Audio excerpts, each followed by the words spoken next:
Allahu Akbar. So give it up, people, brothers and sisters. Okay. My time is up. I think I did it.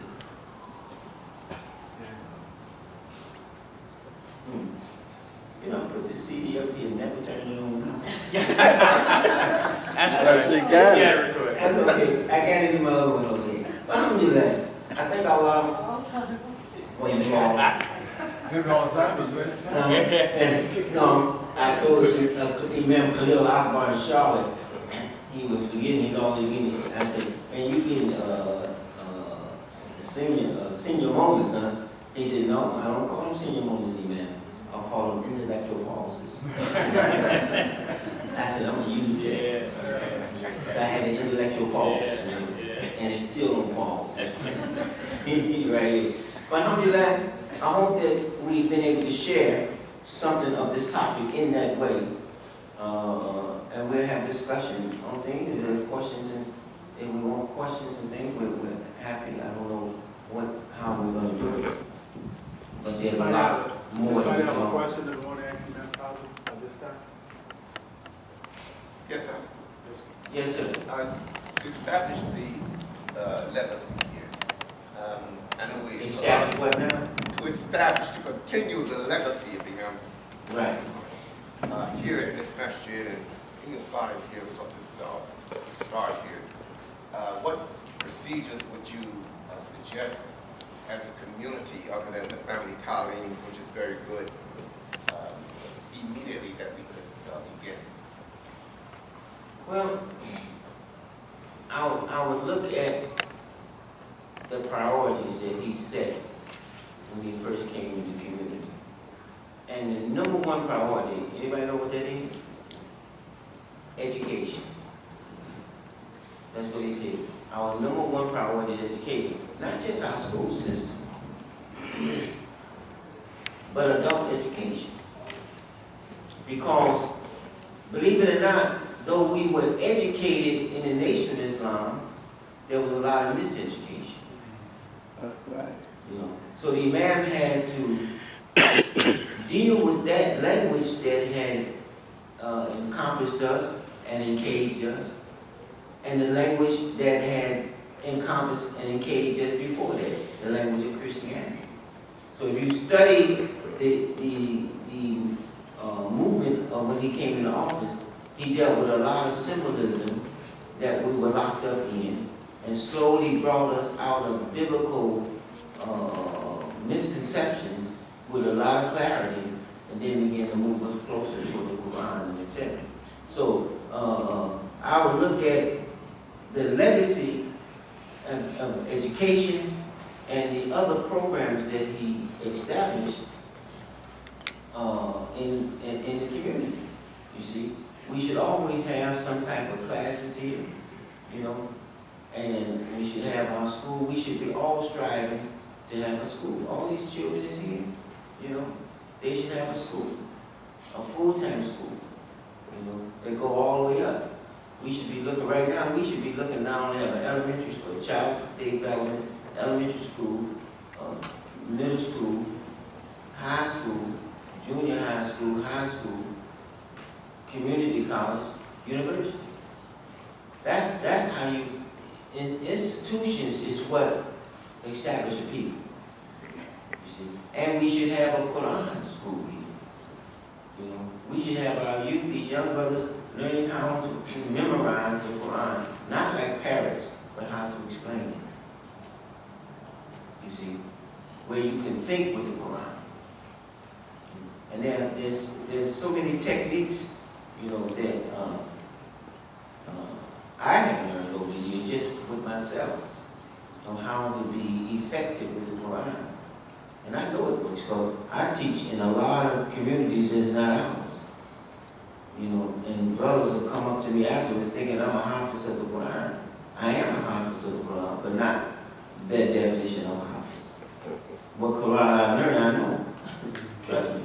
You know, now I know how to translate it, grammatize it, and think with it.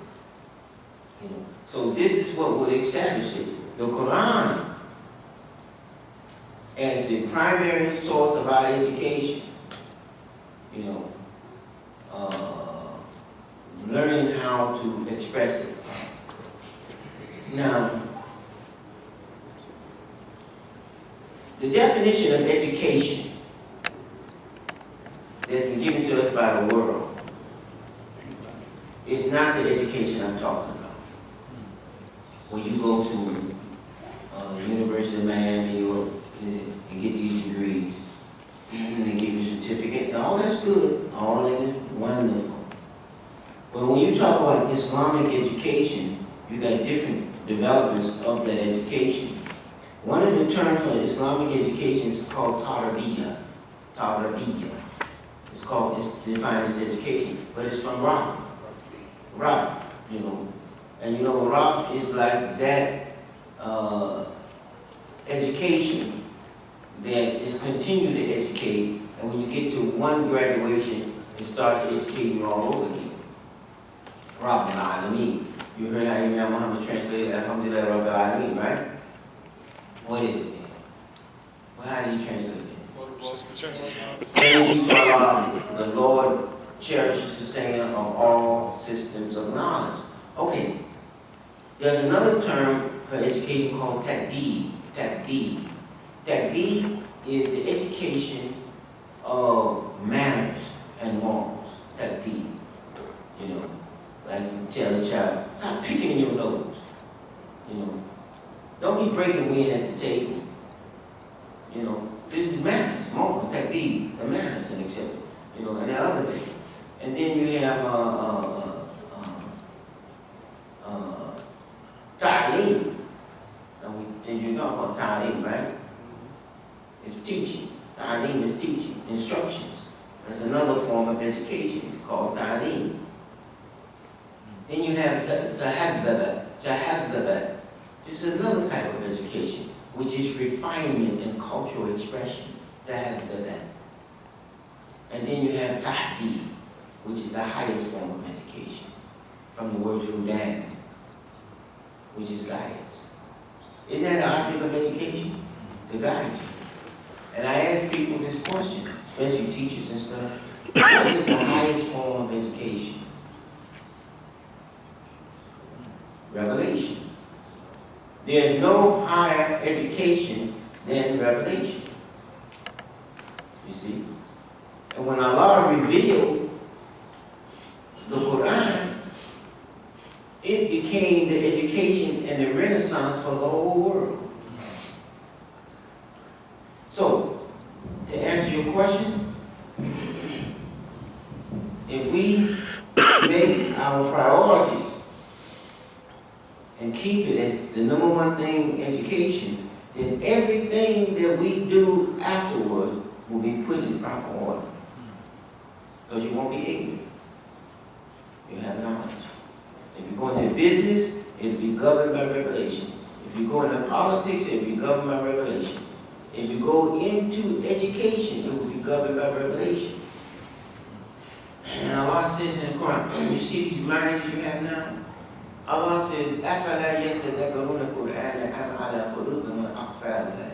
Will you not consider the Quran as a manager over your life, or is it that your hearts are locked up?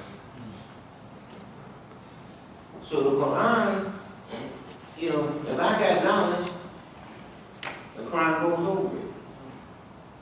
What was it going to do to the knowledge that's under it? Manage it to that baruna. It will manage the knowledge so it will become effective for what it's used for. So never think that the Quran is not in charge. It's pure, upright, straight. And you will be able to stand always in correct disposition with the Quran.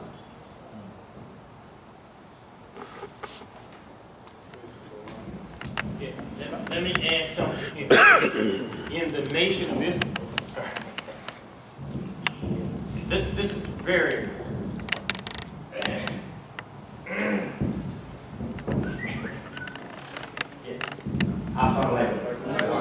A miracle of the nation of Islam is that we had a college in the nation of Islam. It was in Washington, DC. And the director was Lonnie Shabazz. And I didn't know that, you know? So when he was mentioning about the education process from elementary school to high school to college, this is not empty talk. We did this under the leadership of the Honorable Elijah Muhammad. And so the institution that we have here, the little operation that we have here, as long as I'm the resident man, if they want to have their school, they have the school. I asked Dr. Patricia Salakadeen to sit with the board. And that board is going to be independent. They're going to select their own leadership, and they're going to make recommendations to the school. You know, we just have to support the good things that we have. That's all. Have faith and work hard with what you have, and Allah will reward you. We're better than the nation of Islam. We have more knowledge. You know, we have more professional people than the Masjid. But we just have to turn in. You know how they say, turn in the keys? You got to turn the keys in that you had to open up the treasures. Allah. So I thought you needed to do that. Yeah. When the man came in, when the man came in, we were in college in North Carolina also. No, that was today, but we had the teachers college. in Yeah, Chicago. right. Wasn't there a college in North Carolina? Because I remember we went to a Yeah, fight festival one time. That's what you said today. But I remember when the man came. Shortly after he came in, there was a school Yes, sir. opening at university. Yeah, but the college that was in Chicago was the building that was built by the Saudis. Yeah. You know, but I used to do the teacher training in that college. You see, right then. You know, and we lost that property in Probate. probate, in a lot of things, you know. But, you know, Imam said to me once, he said, as long as you got the people, we can get back whatever we get lost. Right. Don't never look at the material as something. As long as you get, he says, two things always keep in mind that you need. Human and material resources. Human and material resources. I don't care what it is. You need human resources. And he said that leadership is in the resourceful people. Right. You see, material resources is money and buildings and things like that. So you need these two. You see, and we're working on that. Inshallah, God is blessing us. I have no doubt in my mind that we want to see greater and brighter days. Let's just work on our youth and building up the resourcefulness in them by giving them the Quran. So, yes, sir. Back in Sarasota, I've been invited with a minister to come in and work with a group of like 16 African-American people. And I'm trying to find a curriculum that I can come in with, because what I heard Imam Mohammed say, sometimes you have to throw a hand grenade in there just to blow up on them, get their mind right. And that's how it comes sometimes, but I don't want to overshadow the minister that brought me in, because sometimes that's what I feel like. I don't want to feel like I'm coming in taking over this group. But I still have to talk to the young men in the language they understand, and sometimes it's just wrong in order to get their attention. Once I got their attention, then I change the language, but I don't want to overshadow the minister that brought me in. I'm going to put you in contact with a brother that I've been working with in Dallas. It's Imam and he has put together a program called The Light of Perception. The Light of Perception. And he based it upon the Imam's concept that everything is based upon perception. And what's wrong with the youth and what's wrong with people today is how they perceive the world. Very nice program I gave him. I gave him information from when we did the human being self-development. You know, I was going to recommend that. I said, no, we got a program that's been updated. Because when we went into the prisons and the neighborhoods and the projects and things, we had a program called the Human Being Self-Development. You see, and that program, let me tell you something. We put in all these schools and everything on how the human being develops in the 3 stages and etc. And most people don't know what a human being is. They don't know what a man is and etc. should begin to turn their mind, because, you know, they think, like they say, a man is hair on his chest, cool walk, cool talk. A woman is budding breasts and hips and things like that.